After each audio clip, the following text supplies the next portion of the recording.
اعوذ باللہ من الشیطان الرجیم بسم اللہ الرحمن الرحیم وَإِن كَانَ قَمِيصُهُ قُدَّ مِن دُبُرٍ فَكَذَبَتْ وَهُوَ مِنَ الصَّادِقِينَ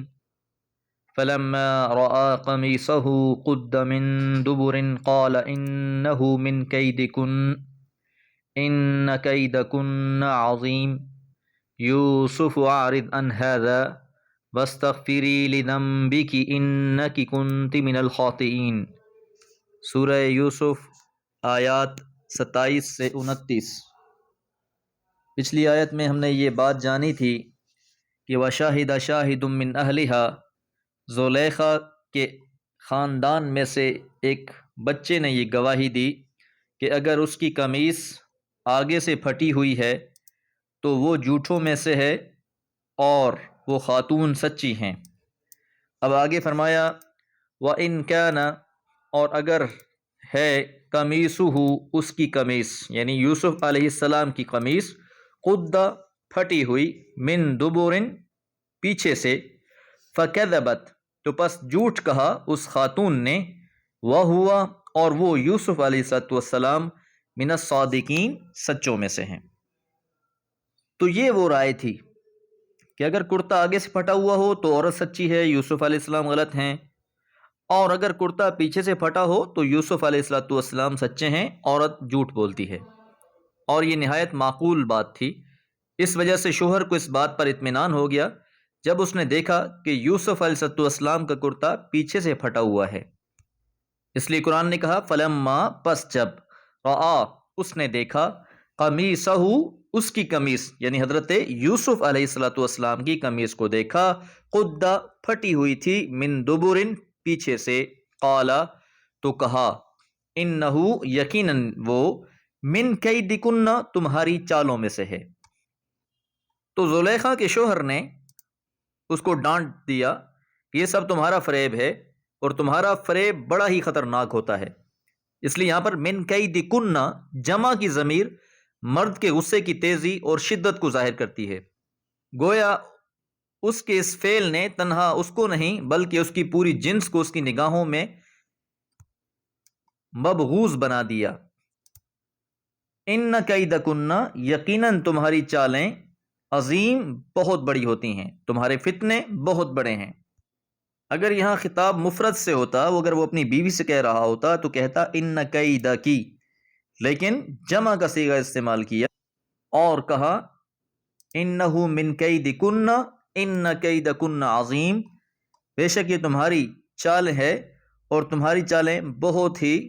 بڑی ہوتی ہیں۔ اس کے بعد عزیز مصر یوسف علیہ السلام کی طرف متوجہ ہوئے اور کہا یوسف، اے یوسف، اعرض عن ھذا، اس کو چھوڑ دے، یعنی اس بات کو اب جانے دے۔ تو صحیح صورتحال سامنے آ جانے کے بعد اس نے حضرت یوسف علیہ السلام کو مخاطب کر کے اطمینان دلایا کہ تم اس کی باتوں کی پرواہ نہ کرو، اس سے اعراض کرو، اجتناب کرو، اور خود بیوی کو خطاب کرتے ہوئے ڈانٹا اور کہا واستغفری، تو توبہ طائب ہو جا، استغفار کر، لذنبی کی اپنی گناہ کا، کہ جو تو نے گناہ کیا ہے، غلطی کی ہے، اس پہ تجھے معافی مانگنی چاہیے۔ یہ امر یہاں ملحوظ رہے کہ توبہ اور استغفار کو مشرکانہ ادیان میں بھی ہمیشہ بڑی اہمیت حاصل رہی ہے۔ یہ الگ بات ہے کہ ان کا استغفار اپنے دیوتاؤں کے سامنے ہوتا تھا جن کی کوئی حقیقت نہیں تھی، لیکن بہرحال انسان کیونکہ جب بھی کوئی غلط کام کرتا ہے تو اس کا نفس اس کو ملامت کرتا ہے، اور اس نفس کی ملامت کو دھونے کے لیے استغفار ہوتا ہے۔ اگر انسان صحیح راہ پر ہے تو وہ اپنے رب سے جو اس کا خالق اور مالک ہے اس سے توبہ کرتا ہے، رجوع کرتا ہے، اپنی غلطی پر معافی مانگتا ہے۔ لیکن اگر کوئی شخص دین حنیف اور دین فطرت پر قائم نہ ہو، کسی مشرکانہ دین پر ہی ہو، تو وہ بھی اپنی غلطی پر، چاہے اخلاقی لحاظ سے وہ کسی بھی درجے کی ہو، اپنے آپ کو مجرم سمجھتے ہوئے اپنے اس دیوتا، مورتی، مجسمے، جس کی بھی وہ عبادت اور پرستش کرتا ہے، اس کے سامنے استغفار کرتا ہے، اپنے غلطی کا اظہار کرتا ہے تاکہ وہ اس سے بخش دیا جائے۔ پھر فرمایا انکی، یقیناً تو، کنتی من الخاطئین، تھی خطا کاروں میں سے، یعنی خطا تو تیری ہی ہے۔ تو اس طریقے سے اللہ تعالیٰ نے حضرت یوسف علیہ السلام کو اس کے مالک کے سامنے جو اس کا خریدار تھا اور اس کو عزت کے ساتھ رکھا، اللہ نے اس کی عزت کو بحال رکھا کہ اس میں کوئی غلطی یا کوئی قصور نہیں ہے، سراسر جو بھی غلطی ہے، جو بھی اقدام ہے، وہ اہل خانہ کی طرف سے ہے، گھر والی کی طرف سے ہے۔ اللہ تعالیٰ سے دعا ہے اللہ تعالیٰ ہم سب کو پاک دامنی نصیب عطا فرمائے۔ وما علیہ الا البلاغ۔ اعوذ باللہ من الشیطان الرجیم، بسم اللہ الرحمن الرحیم۔ وقال نسوة في المدينة امرأة العزيز تراود فتاها عن نفسه قد شغفها حبا إنا لنراها في ضلال مبين فلما سمعت بمكرهن أرسلت إليهن واعتدت لهن متكئا وآتت كل واحدة منهن سكينا وقالت اخرج عليهن فلما رأينه أكبرنه وقطعن أيديهن وقلن حاش لله ما هذا بشرا إن هذا إلا ملك كريم۔ سورہ یوسف آیات 30 اور 31۔ وقال اور کہا، نسوة فی المدینۃ عورتوں نے شہر میں، امرأۃ عزیز عزیز کی بیوی، تراود فتاہا عن نفسہ اپنے غلام پر ڈورے ڈال رہی ہے، قد شغفہا حبا اس کے عشق میں دیوانی ہو گئی ہے۔ عزیز کے معنی غالب اور مقتدر کے ہیں۔ یہ لفظ بادشاہ کے لیے بھی استعمال ہوتا ہے اور اونچے درجے کے با اختیار افسروں اور عہدیداروں کے لیے بھی، چونکہ یہ شاہی خاندان سے تعلق تھا زلیخا کے شوہر کا، اس لیے عزیز مصر کے نام سے اس کو یاد کیا گیا۔ حضرت یوسف علیہ السلام کے ساتھ عزیز کی بیوی کے اس عشق کا چرچا آہستہ آہستہ افسانہ بزم بن گیا۔ شہر کی کچھ عورتوں نے جو اسی طبقے کی تھیں جس طبقے کی عزیز کی بیوی تھی، یہ کہنا شروع کر دیا کہ عزیز کی بیوی اپنے غلام کے عشق میں دیوانی ہو رہی ہے، اس پر ڈورے ڈال رہی ہے، لیکن کچھ کر نہیں پا رہی۔ ہم تو اس کو ایک سری غلطی میں دیکھ رہے ہیں، اس لیے کہا انا یقیناً ہم لنراہا ضرور دیکھ رہے ہیں اس خاتون کو، فی ضلال مبین کھلی حماقت میں، کھلی گمراہی میں۔ ان کے اس آخری فقرے میں ملامت اور ادعا کے بہت سے پہلو مضمر ہیں۔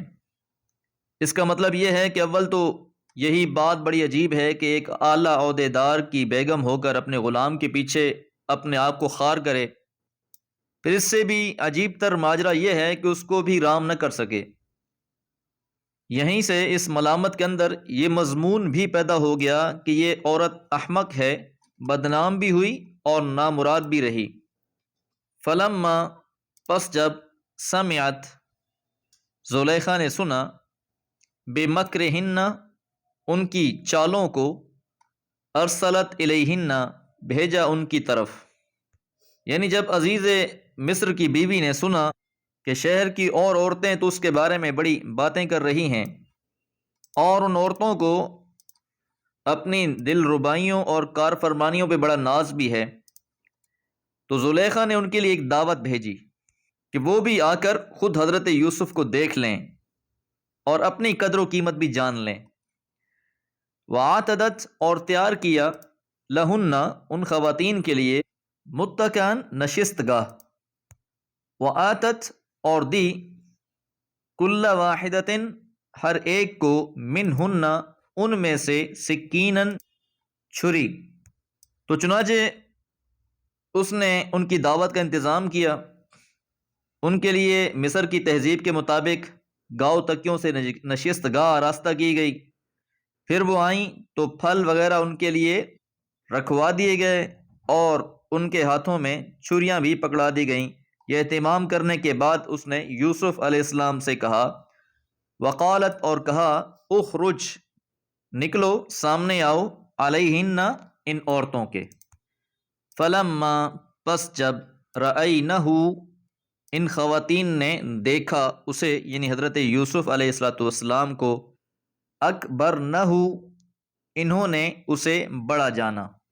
اکبرنہ اکبار کے معنی ہے کسی کو بہت بڑا سمجھنا اور دل میں اس کی عظمت اور بڑائی کا قائل ہو جانا یعنی جب حضرت یوسف علیہ الصلوۃ والسلام سامنے آئے تو ان کی نورانی صورت ان کی تابناک پیشانی اور ان کا پاکیزہ چہرہ دیکھ کر عورتیں محبت رہ گئیں سیرت و اخلاق کی پاکیزگی بجائے خود بڑی ہی دلربا چیز ہے اور جب یہ ایک جوان کے اندر ہو تو وہ شکلاً بھی خوبصورت ہو تو اس کی خوبصورتی کو چار چاند لگ جاتے ہیں یہی واردات ان عورتوں پر گزری ایک تو وہ نوجوان غلام کا تصور لے کر اپنی چالیں چلنے آئی تھیں یہاں انہوں نے دیکھا کہ ان کے سامنے پاکیزگی اور تقدس کا ایک پیکر قدسی کھڑا ہے یہ دیکھ کر انہیں یہ اندازہ ہو گیا کہ اس ملائک صفت اور ان کے سارے تیر و نشتر بیکار ہیں لیکن چونکہ وہ بڑے دعوے اور تنتنے کے ساتھ آئی تھیں اس وجہ سے کچھ نہ کچھ کرنا بھی ضروری تھا لہذا انہوں نے کیا کیا وَقَطَّعْنَ أَيْدِيَهُنَّ اور کاٹ ڈالے انہوں نے اپنے ہاتھ وَقُلْنَا اور کہا حاشا للہ اور بولی حاشا للہ ما ھذا بشر یہ تو انسان ہے ہی نہیں یاد رہے کہ یہاں جو ہاتھ کاٹنے کا تذکرہ ہے اس پر مفسرین کی دو آراء موجود ہیں ایک رائے تو یہ ہے کہ حضرت یوسف علیہ السلام کو اللہ تعالیٰ نے کیونکہ بے حد خوبصورت تخلیق کیا تھا اس لیے جب انہوں نے حضرت یوسف کو دیکھا تو انہیں اپنا بالکل خیال نہ رہا اور حسن یوسف میں اس قدر منہمک ہوئیں کہ اپنے ہاتھ تک کاٹ بیٹھیں جبکہ دوسری رائے یہ ہے کہ انہوں نے اپنے ہاتھ جان بوجھ کے کاٹے تھے کیونکہ حضرت یوسف علیہ السلام ان کے حسن سے بالکل متاثر نہ ہوئے آپ نے ان کی طرف کوئی التفات نہ کیا تو انہوں نے یہ چال چلی کہ اپنے ہاتھوں کو کاٹا جائے اور اس طرح حضرت یوسف کی ہمدردی کو حاصل کیا جائے بہرحال دونوں ہی آراء اپنی جگہ پر شواہد کے ساتھ بیان کی جاتی ہیں اور بالآخر ان خواتین نے اس بات کا اقرار کیا کہ یہ انسان نہیں ہے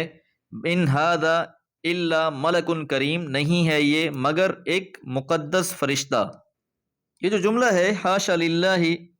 ما ھذا بشر ان ھذا الا ملک کریم استثناء اور تنزیہ کا کلمہ ہے یہ اس موقع پر بولا جاتا ہے جب اپنے آپ کو یا کسی اور کو کسی الزام سے بری ثابت کرنا ہو ما ھذا بشر ما لیسا کے مفہوم میں ہے یعنی نہیں کے معنی میں ان بیگمات کا یہ اعتراف حضرت یوسف علیہ السلام کی کمال درجہ تعریف بھی ہے اور اپنی شکست کے لیے ایک عذر بھی ان کے اندر یہ مضمون بھی مضمر ہے کہ اگر ہم اس کو جیت نہ سکے تو اس کی وجہ یہ نہیں ہے کہ ہمارے فن یا ہمارے حسن و جمال میں کوئی کمی یا نقص تھا بلکہ اس کی وجہ یہ ہے کہ ہمارا مقابلہ ایک معزز فرشتے سے پڑا لہٰذا ہمارا کوئی بھی اس پر وار کارگر ثابت نہ ہوا یہی وجہ ہے کہ جب حضرت یوسف علیہ السلام کو جیل سے بادشاہ نے منگوانا چاہا تو آپ نے کہا کہ پہلے ان خواتین سے پوچھ لیں کہ جو ان کی یہ چالیں چل رہی تھیں اس لیے بادشاہ نے بھی ان سے یہ سوال کیا قال ما خطبکن اذ راوتن یوسف عن نفسہ اس نے ان سے پوچھا کہ تمہارا کیا ماجرا ہوا جب تم نے یوسف کو پھسلانے کی کوشش کی یہاں جمع کا لفظ استعمال ہوا ہے اللہ تعالیٰ سے دعا ہے اللہ تعالیٰ قرآن مجید کو سمجھ کر پڑھنے کی توفیق عطا فرمائے وما علیہ الا البلاغ